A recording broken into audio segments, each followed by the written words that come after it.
Welcome to Lyric Lab Poetry. My name's Martin Jago, a British-American poet based here in Los Angeles and author of Photo Fit, a poetry collection published by Pin Drop Press. Please do support poets and their poetry by buying their books. I'll put a link in the description below to the publisher's website, and rather than give you the content warning here and now, because there are some very dark themes explored in this collection, that link will take you to the publisher's website where you can read more about the collection, read a poem from the collection, and then hopefully you will buy a copy.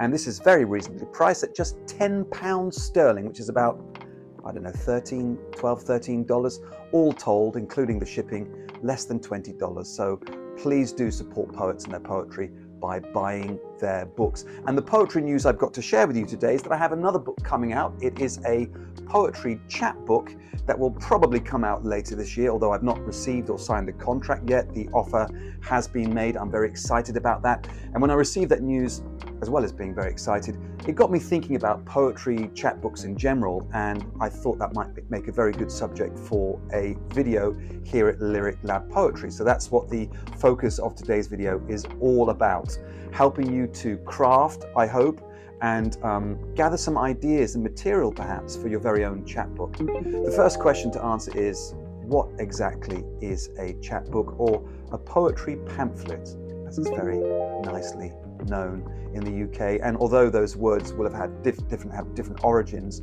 today they're really interchangeable, and a poetry chapbook is simply a mini collection of poetry, usually with a very strong, coherent thematic through line.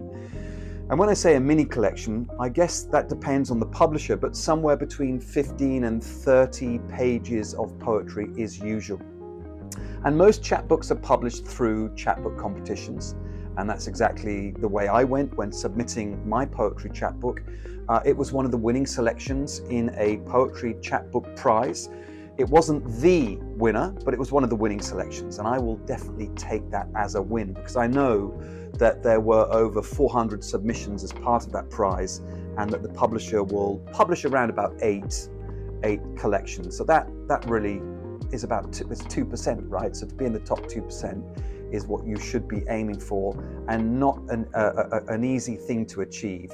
So poetry chapbooks come in all shapes and sizes. They sometimes include visual art as well. But I think you could probably think of the chapbook in relation to the full collection in the same way we think about novellas in relation to the novel. Although full collections can, and sometimes do, consist of lots of disparate kind of poems that take the reader in, a multitude of thematic directions. Of course, many poetry collections are built around one unifying theme. But in a full collection, that's not always the case. I think in a chapbook, I would hazard to say that it's almost always the case that there's a very strong thematic through line, and that the poems constellate around that theme. That got me thinking about the ways in which we write poetry. And what I tend to find with my own writing is that my writing constellates around themes. And when I don't have a theme to work towards, I feel that my writing is not anchored, that what happens is I still write poetry, but these will be more random kind of poems. So I might have a poem over here about the color orange, and another poem over there about loneliness, and then a third poem about my grandmother's kitchen table, and so on and so forth. Now, it may be in a full collection of poetry that, as you keep growing these poems from every direction and sort of area of your life and sort of imaginings, what you end up with is this kind of nebulous collection, which is held together by the poet's own voice. That is a way to go with a full collection. I find that very exciting, and poems do come in that way. Like I said, a poem about the color orange, a poem about loneliness, a poem about my grandmother's kitchen table. But what works best for me is to have one theme to work towards. And then I find that kind of consumes me, and I consume it, trying to kind of bleed the theme dry, thinking of anything I can that is related to that, or that might actually end up as a poem. It may start with an idea or a line or a word or a thing. And on my desktop, I will have a file dedicated to various themes, separate files. So if an idea for a poem comes, around one theme, it will go in that file. And then those poems that just come randomly, they will go and sit in another file that I will also attend to when I'm sitting down to write. So think about the way, I'm interested to know, and please do let me know in the comments, how you write. Are you more of a disparate writer when the muse arrives, it just comes with something you didn't expect? Or are you working towards a theme? And it might be helpful to think about, building poems around a theme, since that's the way most chapbooks operate.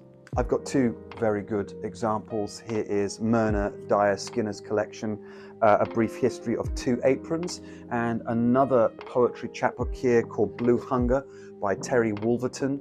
These two excellent chapbooks are published by Finishing Line Press, which is an extremely reputable press, and any poet would be proud to have work published by them. And when you look at the books, they are very thin.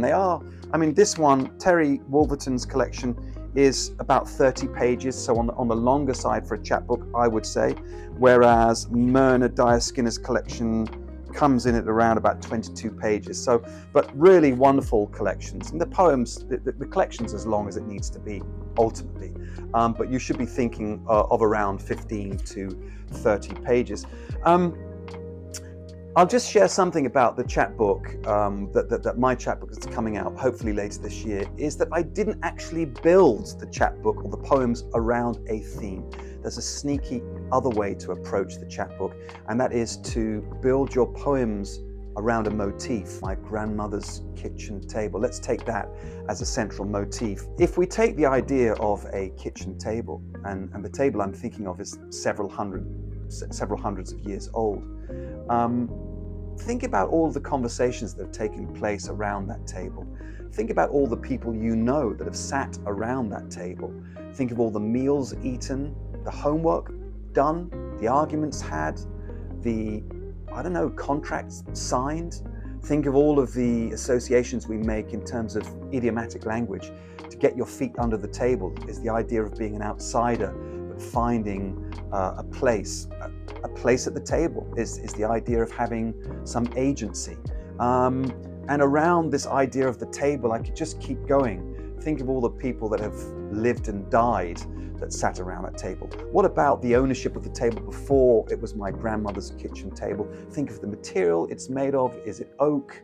Is it solid and sturdy? Is it a cheap pine table that holds majesty from all those conversations that have existed, all those meals? What bread has been broken around that table? What feasts celebrated? What sort of toasts have been made? It's just an object. It's just a thing. And here is a poetry prompt for you. It's not a writing prompt. It is a thought prompt. I'm looking at this glass here, my glass of water. Think of any object. Take any object that may be ubiquitous in your home, and then try to play this game of kind of free association, of building ideas and stories around that object, and just see where it takes you.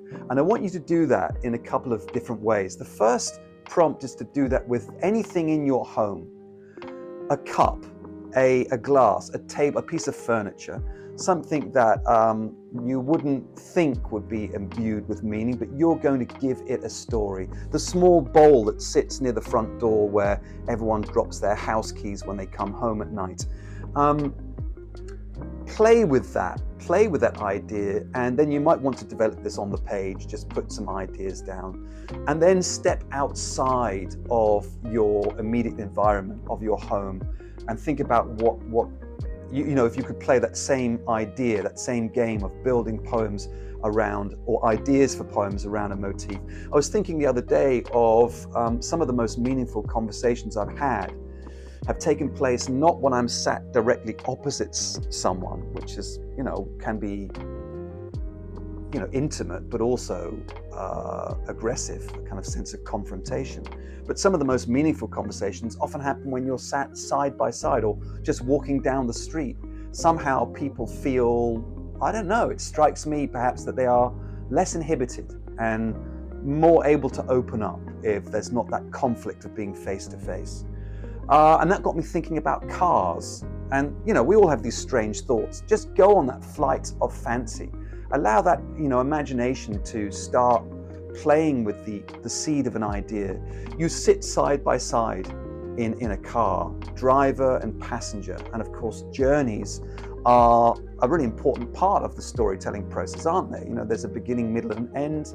And journeys are what, building a journey, building a through line is central to narrative writing, but also perhaps to a collection of poetry that's built around a theme or a motif. So it got me thinking about all the cars that I've owned. And I haven't owned many cars, about 7 or 8. Maybe I could include under the sort of subtitle of ownership all of the cars that my family have owned. So maybe my father's car when I was a child, the work car that he also drove that I traveled in. And then to think about all of the things that took place in those cars, all the journeys. Again, trying to build ideas for poems around this kind of central motif of travel, essentially.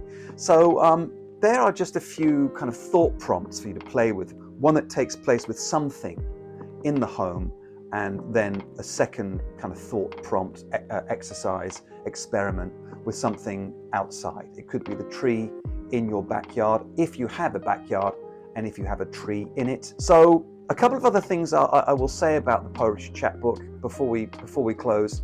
Find a unifying theme or motif.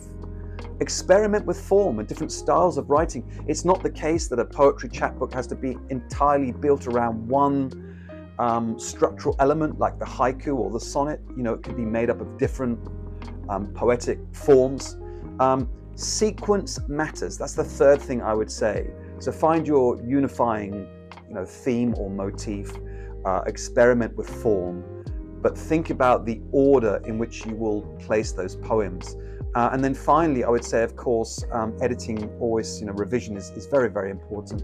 And then also a title that matches, that captures the reader's attention is also crucial for poetry chapbooks. I happen to think that both of these titles, Blue Hunger and A Brief History of Two Aprons, fascinating. I want to know more. I want to open the covers of these books to discover what lies inside. So thanks very much for watching. And if you enjoyed the video, as always, please do click on the like button and the subscribe button. It does not cost you anything to do that, but it really helps to grow the channel. And that's really what I want to do, to build this free poetry resource online. Thanks very much, and I'll be back soon with more poetry content.